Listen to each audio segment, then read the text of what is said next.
So for our next reader, this is Christa Carmen. She's a Rhode Island author, and she actually is today celebrating a 1-year anniversary of her first collection, Something Borrowed, Something Blood Soaked. And so, without further ado, here's Christa Carmen.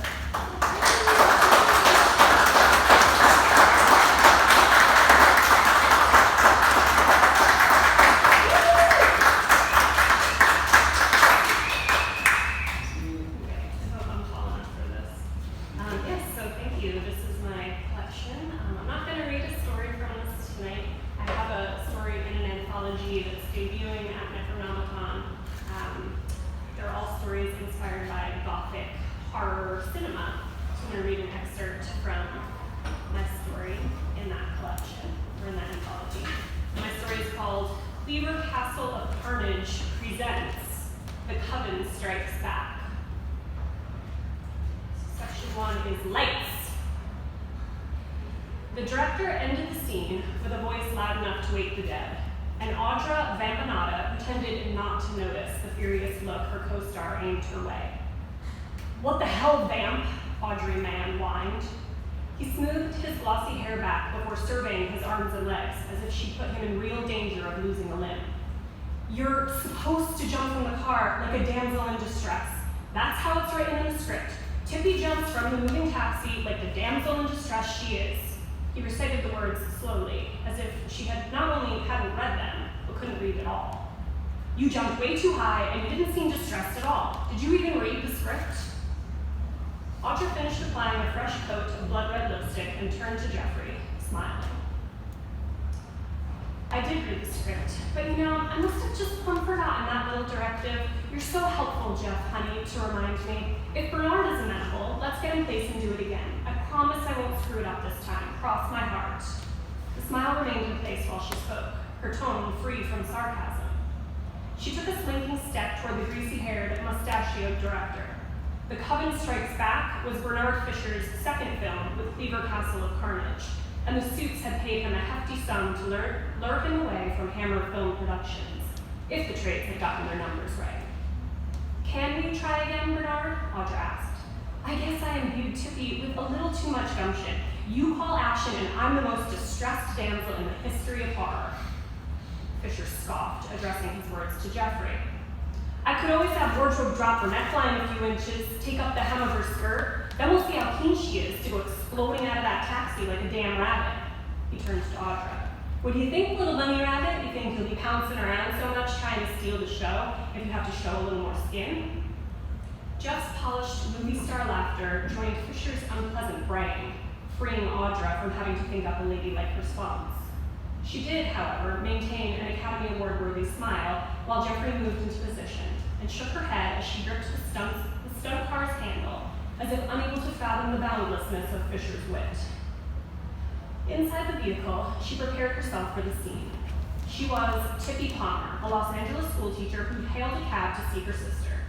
When digging through her purse for the fare, the cabbie caught a glimpse of her pentacled keyring. Intent on denying his own fear, the cab was full of crucifixes and holy cards. He refused to let Tippy out at her destination, while muttering feverish prayers in defense against the devil. The result was a wild cab ride through the streets of LA, and Tippy's eventual leap to safety out of the cab and into the arms of the handsome Walker Logan. Audra's stunt double, a woman named Sharon, had already filmed the first portion of the scene, including the perilous leap from the moving taxicab into Jeffrey's arms. None of the 3 leading men on the film were using doubles for their stunts. Their respective agents had insisted the action was relatively tame, and the hypothetical stuntmen's salaries had been dissolved into Jeffrey Mann, Michael Van Ripper, and Sebastian Lynch's own. Audra had cited extensive background in gymnastics as justification to strike the same deal. When her agent returned from negotiations with the Cleaver team, it was with the message that if Audra wanted them to pursue other options for her role, they'd be perfectly happy to give Raquel Welch's agent a call. In order to splice the footage of Audra's stunt double jumping from the moving taxi with that of the scene that would occur after Walker caught Tippy, Audra had to perform a reasonable facsimile of Sharon's leap. Only in her case, the taxi would be as stationary as a park bench. Still, she wanted to do a good job, wanted to prove that she could do her own stunts should she end up working with Bernard Fisher again. Thus, the overzealous leap that had prompted another take. She would execute it their way this time, be the damsel in distress, but she'd be damned if she wasn't going to add a teensy bit of pizzazz to her performance. She took a calming breath, pulled her 3-inch heels onto the seat beneath her, and waited for the clapperboard to give her the go-ahead. "Action!" Fisher hollered. Audra flung open the door and launched herself into the air. She was surprised to find that, though she leapt with less gusto, Jeffrey struggled with the catch, and was relieved when he adjusted his grip to better hold her for their lines. As with the first take, Audra was annoyed when Fisher didn't correct Jeff's expression. She understood Walker was supposed to be cool, calm, and collected, but no man, no matter his valor, could be completely unfazed by a woman landing on top of him while he strolled along the sidewalk. "Whoa," Jeffrey exclaimed, kicking off their dialogue, looking at her in shock. "I've got you, you're all right. I've got you, I've got you." Audra took a few deep breaths and batted her eyes. Jeffrey's furrowed brow and concerned gaze smoothed into a winning smile. "Well, I'll be goddamned. And here I thought there was rain in the forecast, not beautiful women." She laughed, attempting to convey relief at surviving her ordeal and delight at the charm of her handsome savior. Her expression turned dark. "If you hadn't been there," "Shh," he said, "hush now. There's no use thinking of what could have happened when it turned out all right in the end." Audra anticipated his next line, the one where he told her his name and asked for hers, but she was distracted from this utterance by the feel of Jeff's hand slipping beneath her skirt. His fingers crawled higher up her thigh, and she somehow delivered her line. Her legs were angled away from the cameras, away from every pair of eyes in the room. She flexed her glutes, trying to dissuade him in a manner that would be imperceptive to the central camera, but Jeff's hand traveled higher and slipped beneath her underwear. He must have said the next line, for he was looking at her expectantly. Audra wanted to scream in his face. She wanted to sock him in the nose. She wanted to squirm from his arms and expose him for the piece of shit he was. But the scene was moving along at a steady clip, and Audra wasn't going to be the one to bring it to a screeching halt. In Tippy's breezy voice, she responded to Walker's question. "Of course I'll go to dinner with the man who saved my life." Walker was smiling, but the man behind the character possessed a discernible glint of cruelty in his eyes. He was supposed to put her down now, supposed to allow her to smooth her skirt and remove a stray strand of Walker's hair from his lapel, if they were holding themselves to the directives of the script. But he made no move to do so, and more terribly, his fingers continued their unwelcome exploration of her body. Audra refused to let even a hint of rage flicker across her features. She bit her lip and blushed beneath his gaze. In her periphery, Bernard was nodding and grinning, loving the prolonged connection between characters Jeffrey was incorporating into the scene. Finally, Jeff slid his hand back down her leg, placed her on the ground beside him, and scanned the horizon for a taxi.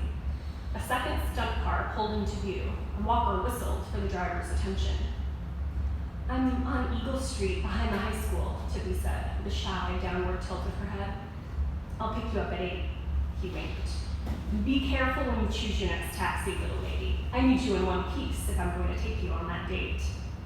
Audra had cringed when she read the script, hating the arrogance of Jeff's character only slightly less than the docility of her own. Though at least in Tippy's case, it was a front for her true black magic-wielding nature. The underlying power was the allure of Tippy Palmer, and the reason Audra had auditioned at all. She was willing to humor Fisher and his misogyny if it meant the chance to embody this role. Tippy waved, smitten, as her knight in shining armor disappeared into the cab. An extra, a young man with a sizable gap between his front 2 teeth, steered the stunt car away.